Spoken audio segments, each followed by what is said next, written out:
Everyone froze when the man holding a child walked in. My sister's laugh died on her lips, and then I said, "This is my husband, and our daughter." But I'm getting ahead of myself. To understand why that moment mattered so much, why it felt like finally exhaling after holding my breath for 35 years, I need to start at the beginning. I need to tell you about growing up as the invisible daughter in Arden Falls, about the sister who could do no wrong, and about the family that only saw what they wanted to see. My name is Natalie Renshaw, and this is the story of how I stopped being a ghost in my own family. Arden Falls sits nestled in the rolling hills of Virginia, the kind of small town where everyone knows your business before you do. Main Street still has the same storefronts from when I was a kid: Miller's Hardware, the Buttercup Diner, and Rosie's Beauty Parlor, where my mother got her hair done every Thursday without fail. It's the kind of place where tradition isn't just respected, it's enforced with the quiet ruthlessness of 1,000 whispered conversations over garden fences. I grew up in a white colonial house on Maple Avenue, the middle child sandwiched between my older brother Marcus and my younger sister Samantha. But if you asked anyone in town about the Renshaw children, they'd tell you about Marcus, the high school football star who went on to manage the bank, and Samantha, the beautiful one, who married her high school sweetheart at 22 in a wedding that the local paper called the event of the season. As for me, I was the weird one, the artsy one, the one who spent too much time drawing in notebooks and not enough time at church socials. My mother, Lynn Renshaw, had very specific ideas about what constituted success for her daughters. Success meant marrying young, preferably to someone from a good local family. Success meant hosting dinner parties and joining the PTA. Success meant producing grandchildren to carry on the family name and traditions. By these metrics, Samantha was winning at life while I was barely participating. I remember the exact moment I realized I would never measure up in my mother's eyes. I was 17, and I'd just won a statewide art competition. The prize included a scholarship to a summer program in New York City. I rushed home, certificate in hand, bursting with pride. I found my mother in the kitchen, on the phone with my aunt. "Oh, Samantha's doing wonderfully," she was saying. "Did I tell you she's been asked to the spring formal by the Morrison boy? You know, Judge Morrison's son? Such a good family." I stood in the doorway, certificate growing damp in my sweaty palm, waiting for her to notice me. When she finally hung up and turned around, I thrust the paper toward her. "That's nice, dear," she said, barely glancing at it before returning to her pot roast. "Set the table, would you?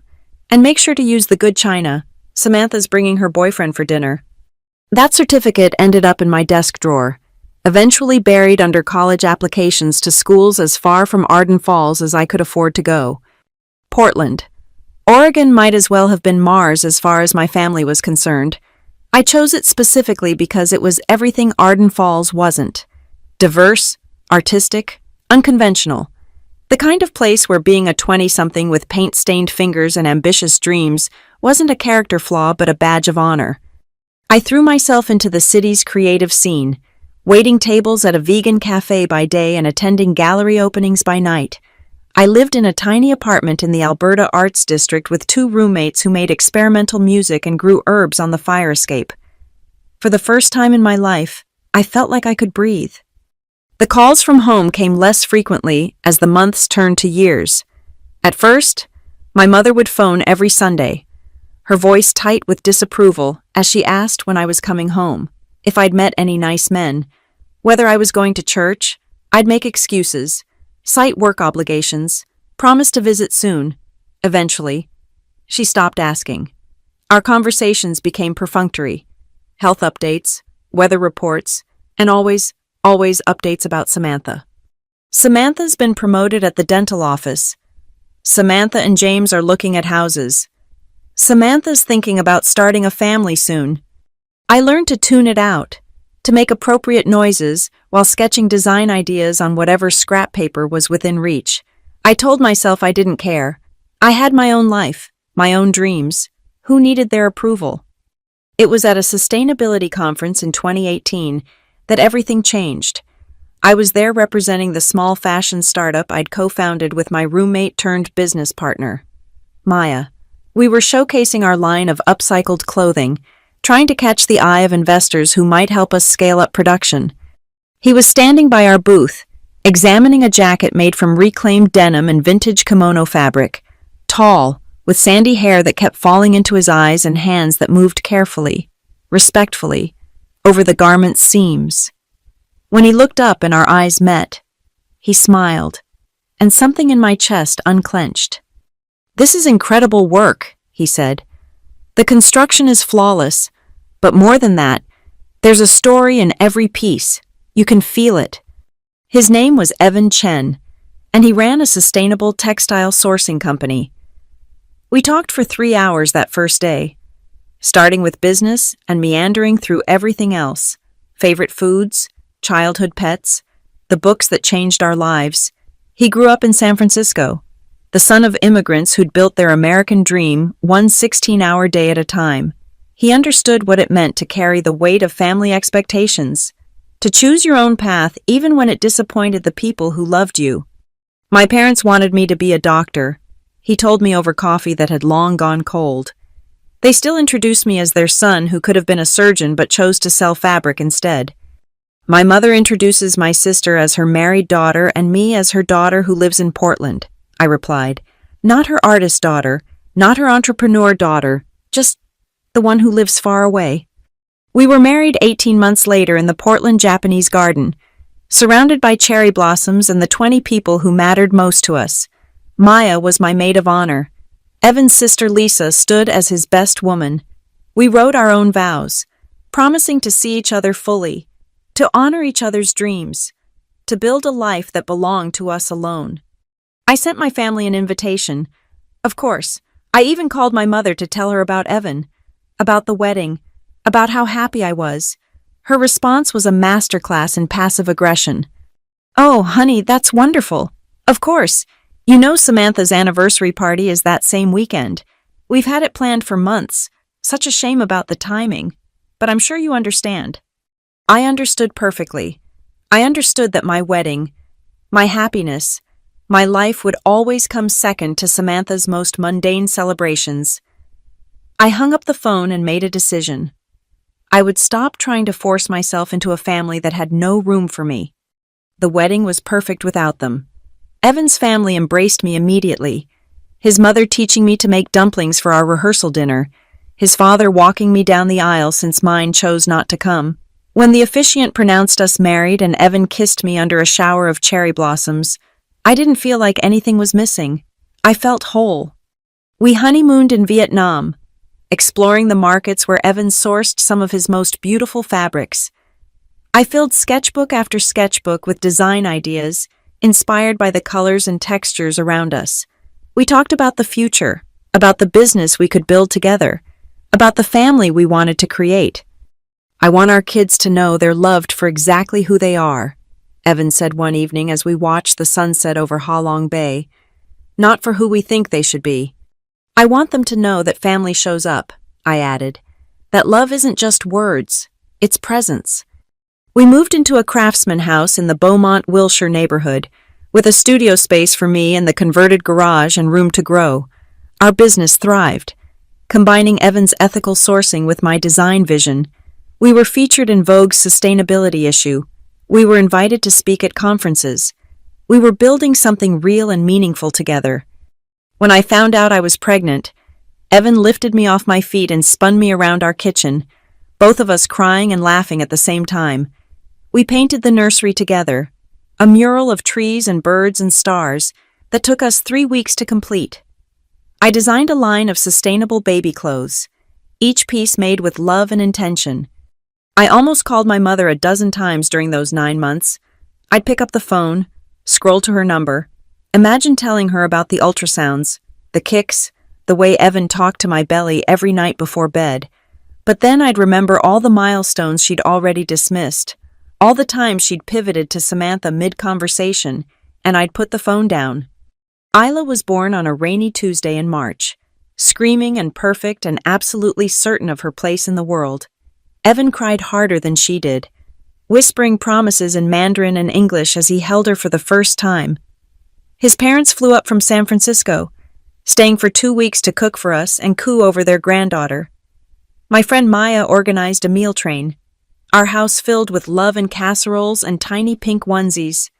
I sent my parents a birth announcement. It came back unopened, marked Return to Sender.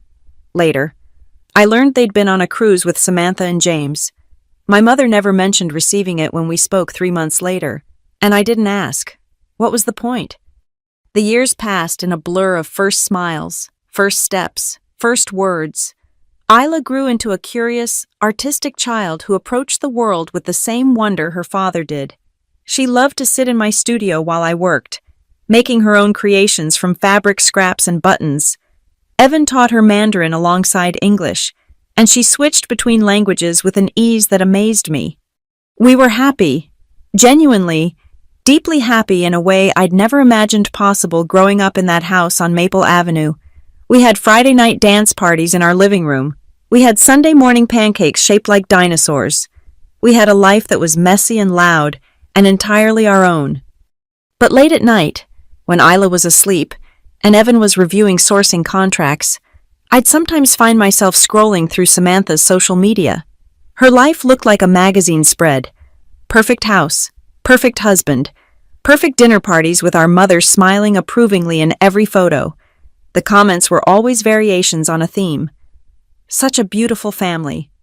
Your mother must be so proud. Living the dream. I told myself I didn't care. I told myself I had everything I wanted.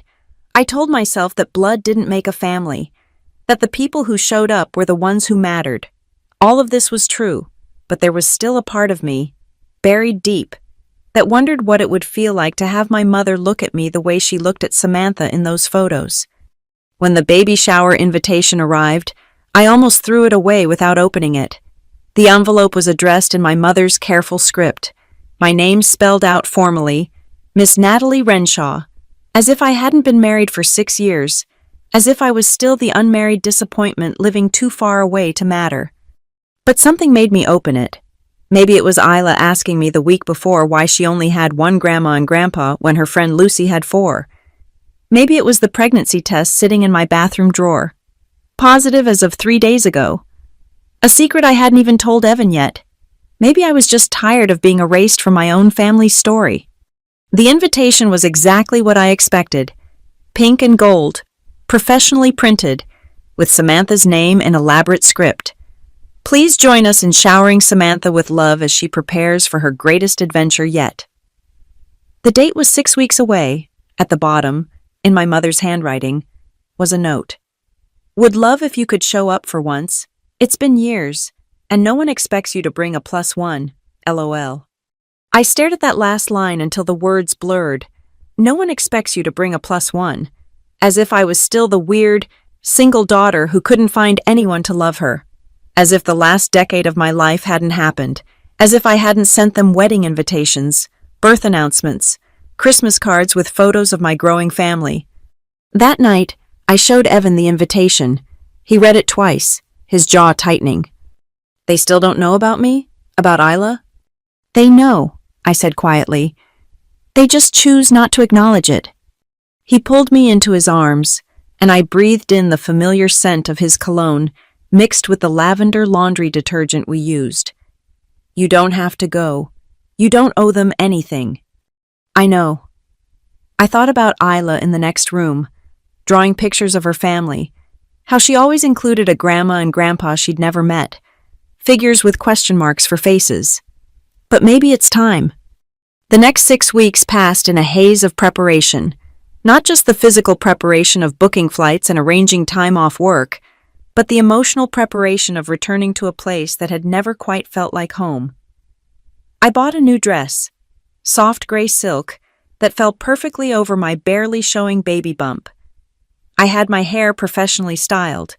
I chose a pair of shoes that made me feel tall and confident. You look beautiful, Evan said the morning of our flight. Like you're ready for battle. Maybe I am, I admitted. Isla chattered excitedly throughout the flight, thrilled about the adventure and the promise of meeting new family. We'd told her the basics, Mommy had a sister who was having a baby, and we were going to celebrate with her. We didn't mention the years of silence, the dismissals, the way my family had pretended she didn't exist. I rented a car at the Richmond airport, muscle memory guiding me through the familiar roads toward Arden Falls. The landscape hadn't changed much. Same rolling hills, same grazing cattle, same small towns with their water towers and church steeples, but I had changed. The girl who'd fled this place at 18 was gone, replaced by a woman who knew her worth. "Is that where you grew up, Mama?" Isla asked as we passed the "Welcome to Arden Falls" sign, her face pressed against the window. "Yes, baby, that's where I grew up." "It's pretty," she observed, "but not as pretty as home." I smiled. Home, Portland was home, the life we'd built was home. This was just geography. We checked into a hotel on the outskirts of town, a new chain that hadn't existed when I lived here. I was grateful for the anonymity, the ability to retreat somewhere that held no memories.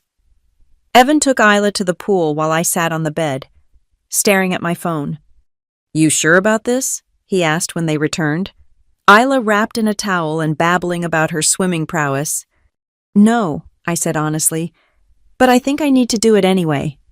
The next morning, I dressed carefully, helped Isla into the yellow sundress we'd bought especially for the occasion, and tried not to throw up. Morning sickness had hit hard with this pregnancy, harder than with Isla. Evan held my hair back as I retched into the hotel toilet, then brought me crackers and ginger ale. "We can still leave," he offered. "Say you got food poisoning. Say our flight was canceled. Say anything." I shook my head, wiping my mouth. "No, I've been running for 17 years. I'm done running." The baby shower was being held at the Arden Falls Country Club, because of course it was.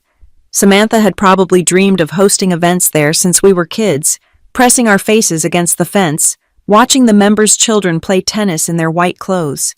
The parking lot was full of cars I recognized. Mrs. Henderson's ancient Buick, the Morrison family's matching SUVs, my Aunt Margaret's hybrid with its collection of political bumper stickers. "You stay here with Isla," I told Evan. "I'll text you when it's time." He kissed me softly. "You've got this. You're the strongest person I know." "Mama, why aren't we all going in together?" Isla asked, confused. "It's a surprise, baby," I said, smoothing her hair. "Daddy will bring you in soon for a special surprise, okay?" The country club was decorated like a wedding reception. Pink and gold everything. Balloons arranged in elaborate arches. Tables groaning under the weight of catered food. A professionally printed banner read, "Baby Morrison coming soon," in letters taller than I was. I signed in at the guest book, my hand shaking slightly as I wrote my name.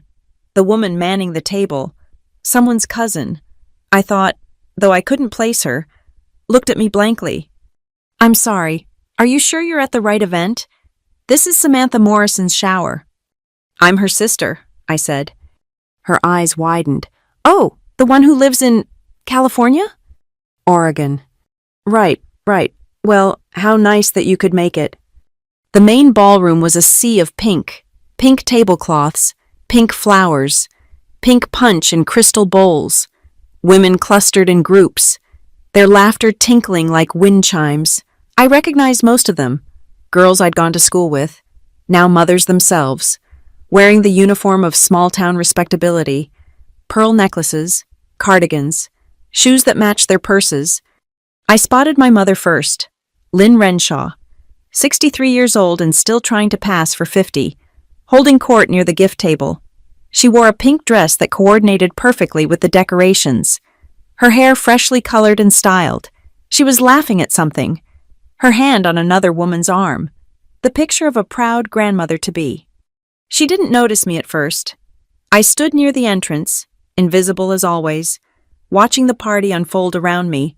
There was Samantha, radiant in a white maternity dress that probably cost more than my monthly mortgage payment. She was opening gifts, squealing over each tiny outfit and baby gadget while someone, my Aunt Patricia, I realized, dutifully wrote down who gave what for the thank you notes. "Oh my God, is that Natalie?" I turned to find Brittany Carson, Samantha's best friend since middle school, staring at me with undisguised curiosity. Her voice was loud enough to create a ripple effect. Heads turned, conversations paused. Suddenly, I was the center of attention in a way I'd never been in this town. "Hi, Brittany," I said, proud of how steady my voice sounded. "Wow, you look different. Good different. I mean, you were always pretty, just in that alternative way. But now you look so—" She gestured vaguely at my silk dress, my professional styling. "Sophisticated." Before I could respond, my mother materialized at my elbow. "Natalie, you made it."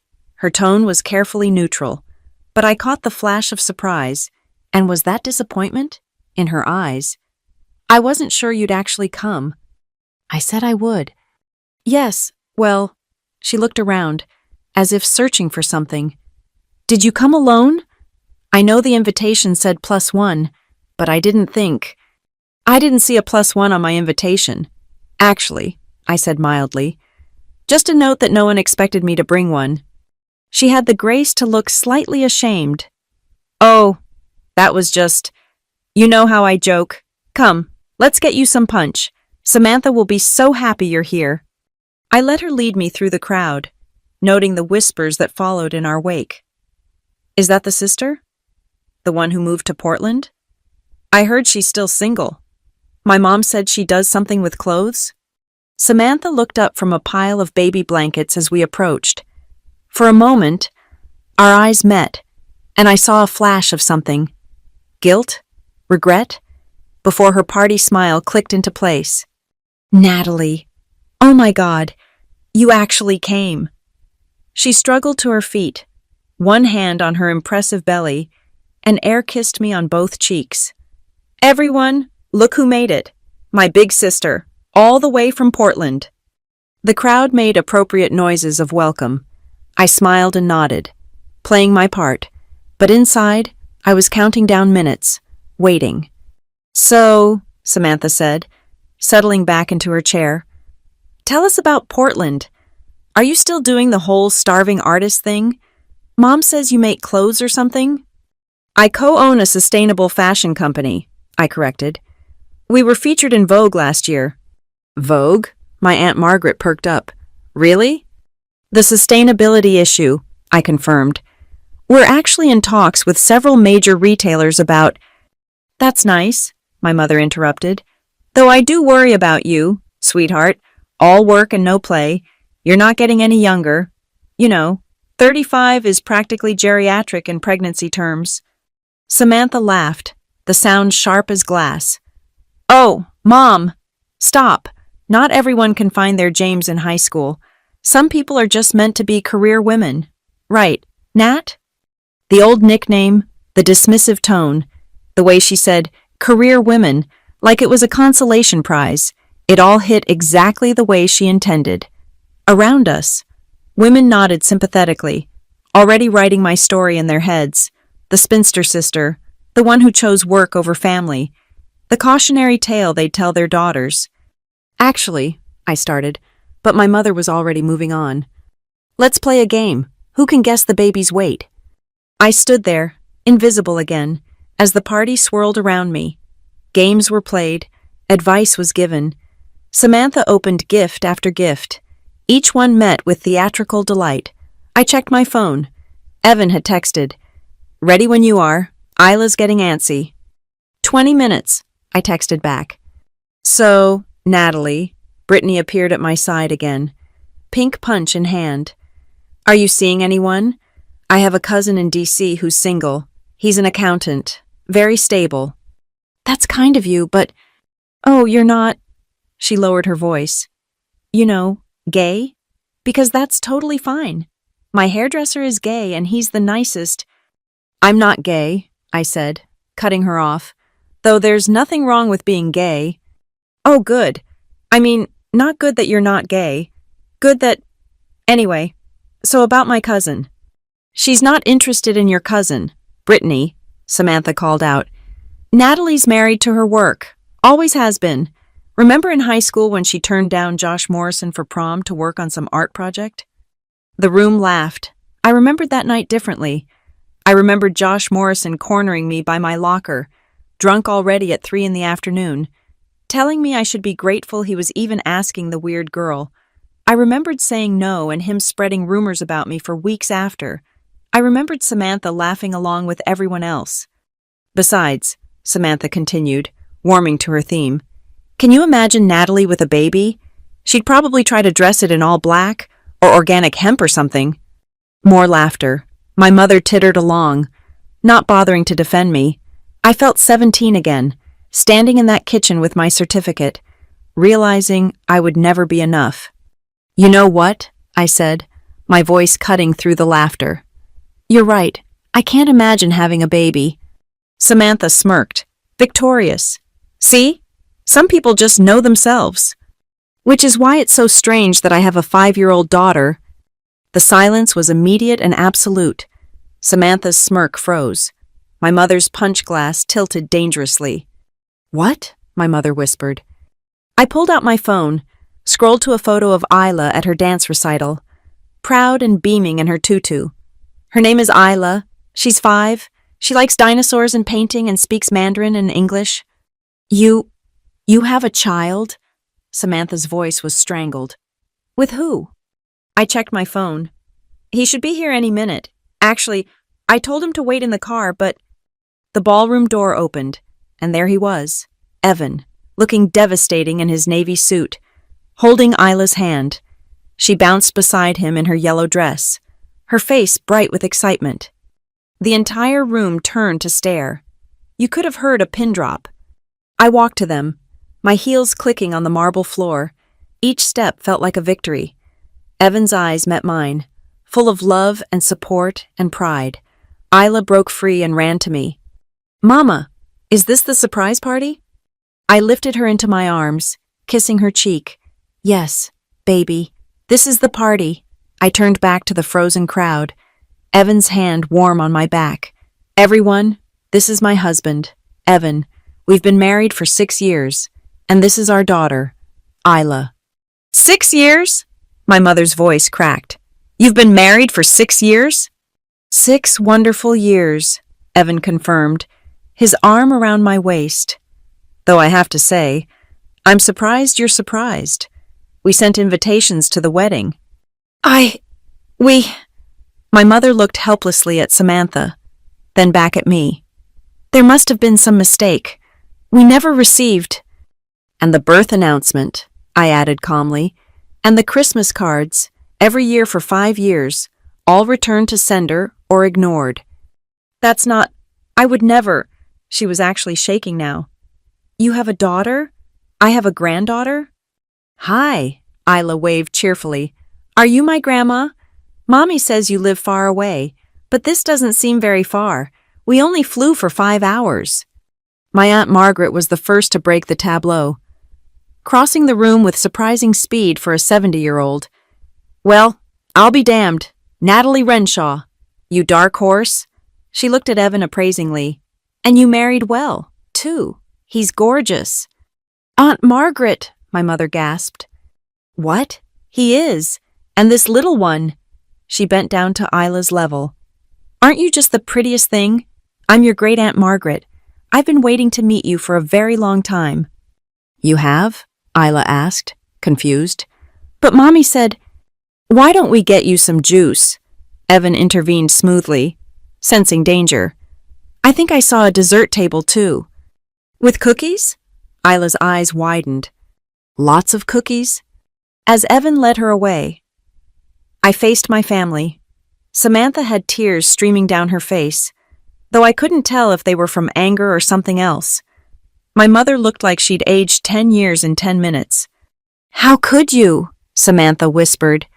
How could you show up to my baby shower and make it all about you?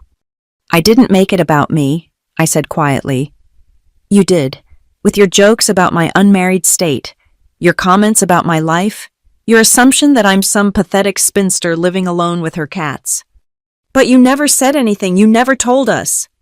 I tried, multiple times, but every conversation somehow became about you. Every attempt to share my life was dismissed or ignored or forgotten. That's not true, my mother protested. I would have remembered if you'd told me you were getting married. A mother doesn't forget something like that. I pulled out my phone again, scrolled to my email archive. June 15th, 2018. Mom, I wanted to call and share some exciting news. I'm getting married. His name is Evan and he's wonderful. The wedding is in September. I know it's the same weekend as Samantha's anniversary party, but I'm hoping you might…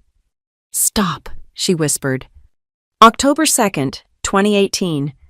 I know you couldn't make the wedding, but I wanted to share some photos.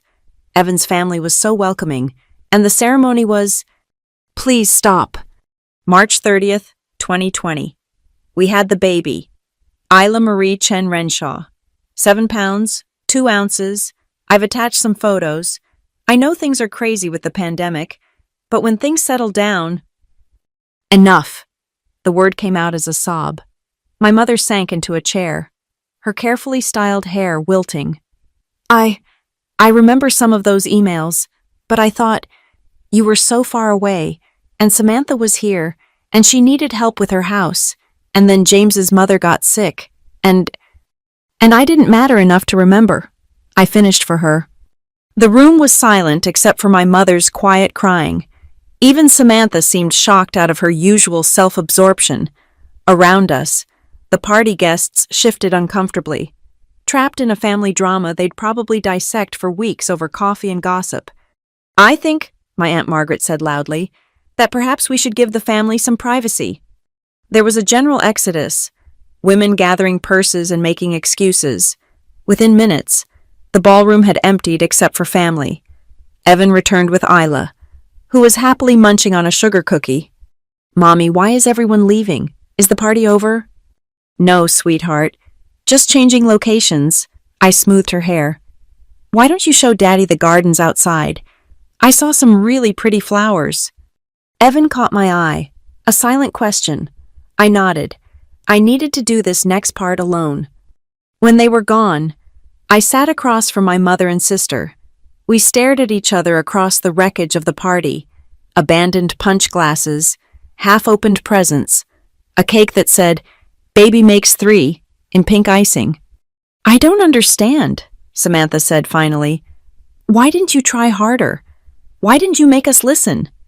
I laughed, but there was no humor in it. Do you know how exhausting it is to beg people to care about your life? To constantly fight for space in your own family? I sent invitations. I sent announcements. I called.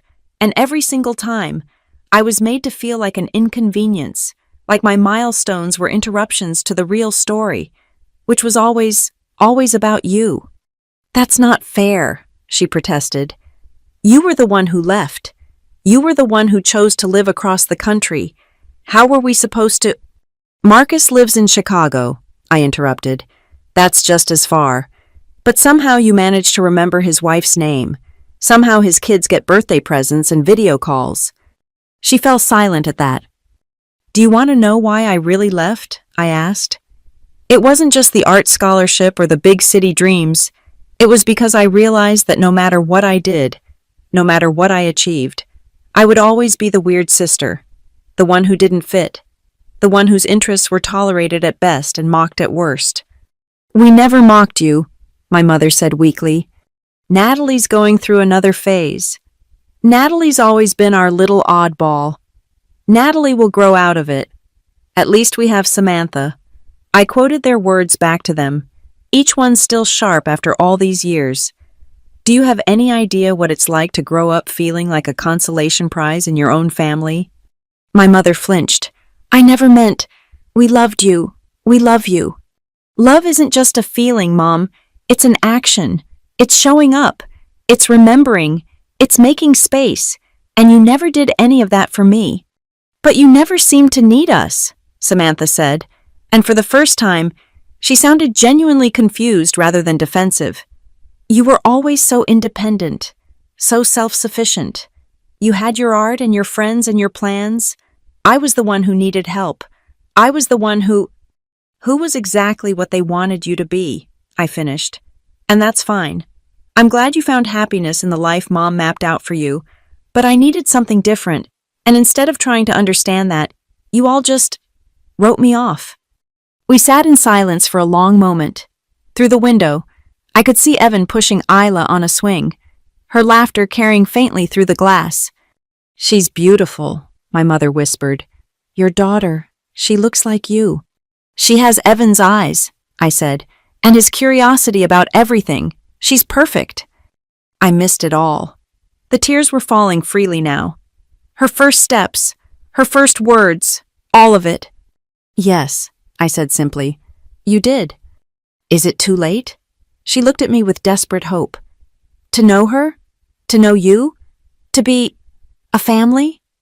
I thought about all the hurt, all the years of feeling invisible. I thought about the 17-year-old girl with her certificate, the 23-year-old sending wedding invitations to silence, the new mother cradling her baby alone while her own mother fussed over Samantha's kitchen renovation. But I also thought about Isla, drawing pictures of grandparents she'd never met. I thought about the new baby growing inside me, who deserved the chance to know their whole family. I thought about forgiveness, and how sometimes it's less about the people who hurt you and more about freeing yourself from the weight of old pain. I don't know, I said honestly, but maybe we can try. My mother sobbed harder. Samantha stared at her hands, twisted in her lap. I was jealous, Samantha said suddenly. God, I was so jealous of you. I blinked. What? You got to leave. You got to choose. You got to be whoever you wanted to be. She looked up, and I was shocked to see tears in her eyes too. I did everything right, everything I was supposed to do, and sometimes I lie awake at night wondering who I might have been if I'd been brave enough to disappoint them. Sam? I started, but she shook her head. No, let me finish. I made your life harder because I was angry that you got to leave and I had to stay. I turned you into a joke because it was easier than admitting I was envious. And I'm sorry. I'm so sorry. We were all crying now. Years of hurt and misunderstanding flowing out in tears and halting words. My mother reached for my hand, tentative, as if I might pull away. Tell me about her, she whispered. Tell me about my granddaughter. Tell me about your husband. Tell me about your life, please. So I did. I told them about meeting Evan, about our wedding in the garden, about building our business together.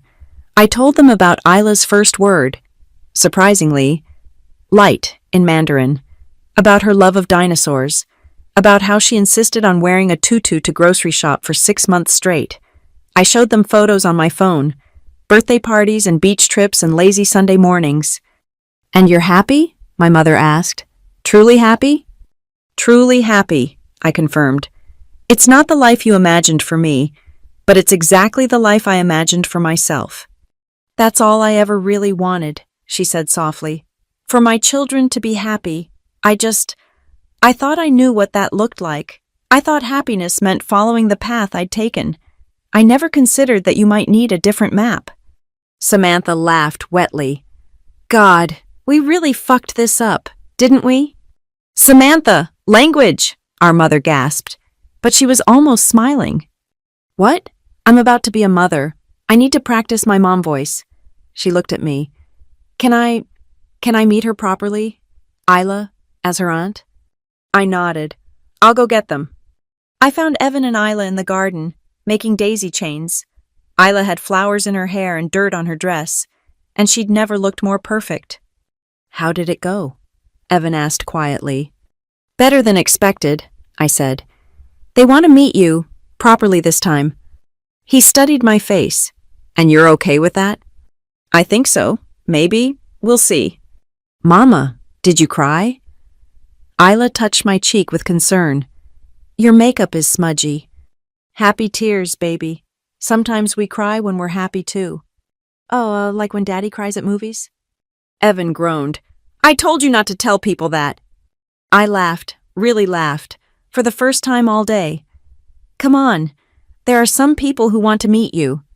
The rest of the afternoon was awkward and beautiful and painful and hopeful all at once. Isla charmed everyone, as I knew she would, chattering about her preschool and her best friend Lucy and the butterfly she'd seen in the garden. Samantha asked her about her favorite books. My mother taught her a clapping game we'd played as children. Even James, who'd appeared at some point looking bewildered by the empty ballroom and tear-stained faces, made her laugh with silly faces. "You know," Evan said quietly, standing beside me as we watched Isla show my mother her ballet moves. "She looks like she belongs here, with them." "She belongs everywhere," I said. "That's the gift we're giving her. The knowledge that she can fit in anywhere, be anything, without losing herself." "Like her mother," he said, kissing my temple. "I learned the hard way. She won't have to." As the sun started to set, painting the sky in shades of pink that matched the abandoned decorations, my mother pulled me aside. "I know I have no right to ask this," she started hesitantly, "but will you stay in touch? Real touch. Not just Christmas cards? Video calls with Isla? Maybe visits?" I thought about it. "We can try, but Mom, it has to be different. I won't pretend anymore. I won't make myself smaller to fit into the space you've allocated for me. I won't compete with Samantha for your attention. If we do this, you have to see me, really see me, as I am." "I want to," she said earnestly. "I want to know you, the real you, the successful businesswoman, the mother, the artist, all of it." "And Evan," I added, "he's not just some addition to my life. He's my partner, my equal, the father of my children. If you want us, you get all of us." "Children?" She caught the plural. "Are you?" I placed a hand on my still flat stomach. 12 weeks. We haven't told anyone yet. Not even Ela." Fresh tears spilled down her cheeks. "Oh, sweetheart, another grandchild, another chance to get it right." "Maybe," I said. "We'll see." Before we left, Samantha hugged me.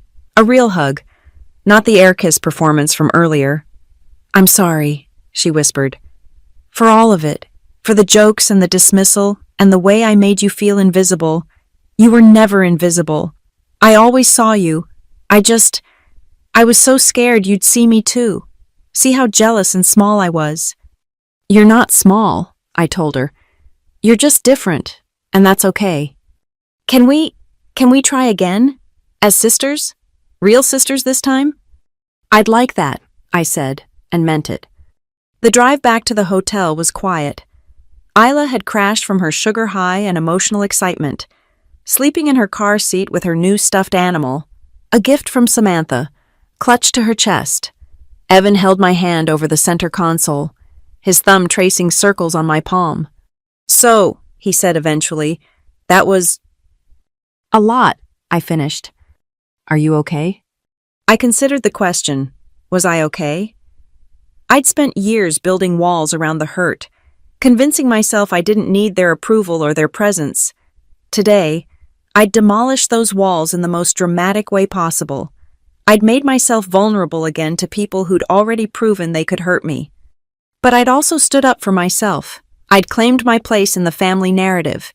I'd refused to be erased or diminished, and they'd heard me, finally, actually heard me. "I think so," I said. "It's not fixed. It might never be fully fixed, but maybe it's a start." "That was incredibly brave," he said, walking in there, facing them down. "I'm so proud of you." "I couldn't have done it without you, without her." I glanced back at our sleeping daughter. "She made me brave. Both of you did. You showed me what real family looks like, so I could stop accepting scraps from the one I was born into." That night, after Ela was tucked into the hotel bed and Evan was in the shower, I sat on the balcony with my phone. There were texts from Maya asking how it went, from friends who knew what today meant, but the one that made me pause was from Samantha. "Thank you for coming. Thank you for bringing them. Thank you for giving us another chance. I know I don't deserve it, but I promise to try, to really try. P.S. Isla told me you're having another baby. Congratulations. This one will know their aunt from day one." I smiled, despite myself. It wasn't everything. It wasn't an erasure of all the hurt or a magic reconciliation that fixed years of damage, but it was something, a seed of possibility planted in soil that had been barren for so long. The next morning, we had breakfast at the hotel restaurant. Isla charmed the waitstaff and made friends with a toddler at the next table. Evan and I shared knowing looks over coffee as she chattered about her new grandma and Aunt Sammy and when we could visit again. "So what now?" Evan asked as we packed up to leave. "Now we go home," I said. "We live our lives, we run our business, we raise our children, and maybe, sometimes, we include them in that, on our terms. And if they fall back into old patterns? Then we protect ourselves. We protect her." I watched Isla carefully arrange her new stuffed animal in her backpack. "But maybe they won't. Maybe people can change." "Very optimistic of you," he teased. "Yeah, well, pregnancy hormones. Talk to me again in 6 months when I'm huge and cranky." He laughed, pulling me close. "I love you. Huge, cranky, brave, beautiful you." "I love you too. Thank you for being my reinforcement yesterday." "Always," he promised. "That's what family does." As we drove away from Arden Falls, I didn't look back. There was no need. Everything I needed was in this car. My husband, my daughter, the new life growing inside me, the family I'd chosen, the family I'd built, the family that saw me clearly and loved me completely. My phone buzzed with a text from my mother. "I found more photos of your wedding online. You looked so beautiful. Evan seems wonderful. I'm sorry I missed it. I'm sorry I missed so much. But if you'll let me, I'd like to be there for what comes next."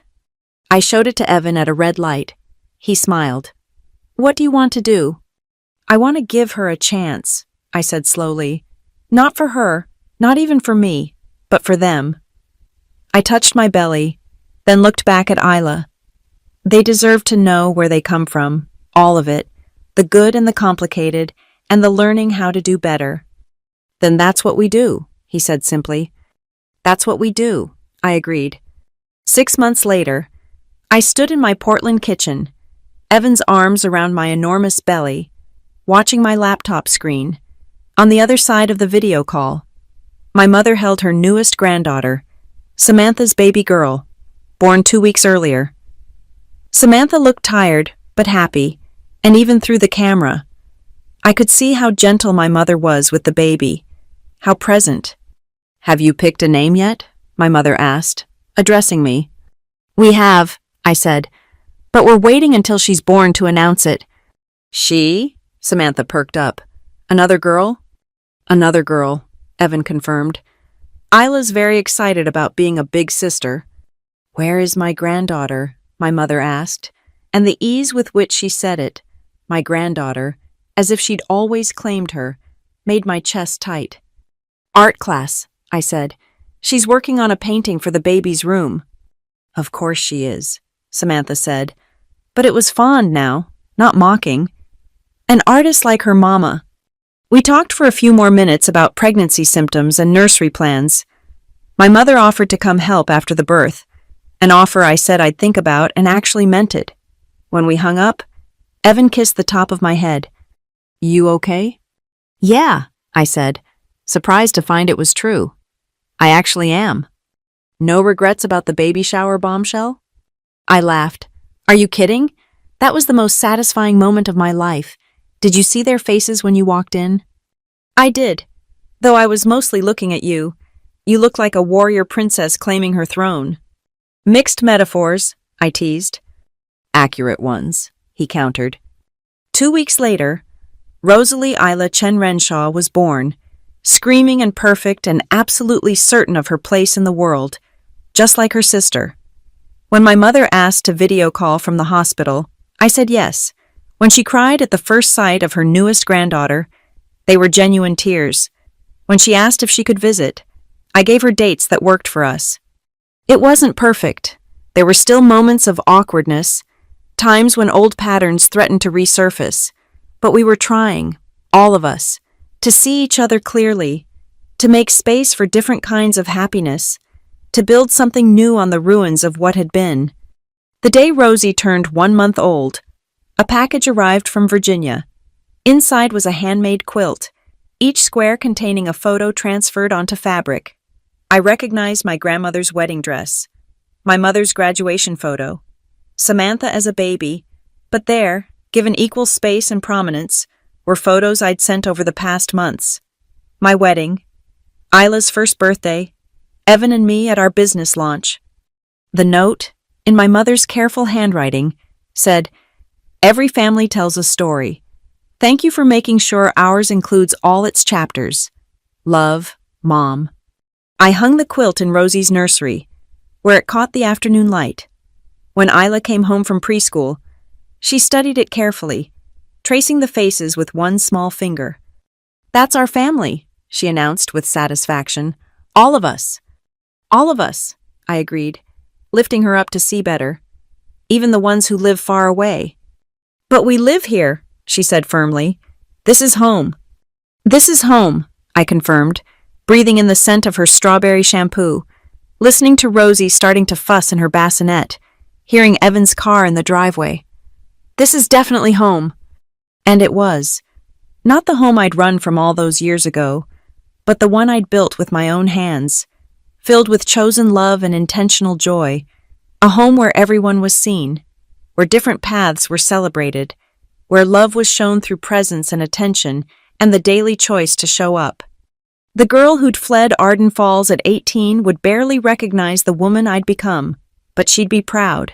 I think, proud that I'd found my voice, proud that I'd refused to disappear, proud that I'd built a life so beautiful, so full, that I could afford to be generous with second chances. My phone buzzed with a text from Samantha. "Rosie looks just like you did as a baby. Mom found photos. Want to see?" "Send them," I typed back. "All of them." Because that's what families do. I was learning. They share their stories, all the chapters, even the ones that hurt to read. They make space for different definitions of happiness. They try and fail and try again. They show up, imperfectly but persistently. And sometimes, if you're very lucky and very brave, they give you the chance to walk into a room full of assumptions and shatter them all with the simple truth of who you really are. I'd spent so many years as a ghost in my own family's story, but ghosts, I'd learned, have their own power. They can walk through walls. They can appear when least expected, and sometimes, when the moment is just right, they can make themselves so undeniably visible that no one can ever erase them again. I wasn't a ghost anymore. I was Natalie Chen Renshaw, mother, wife, entrepreneur, artist, sister, daughter. I was all of these things, fully and unapologetically. And finally, my family could see me. All of me. Just as I'd always been.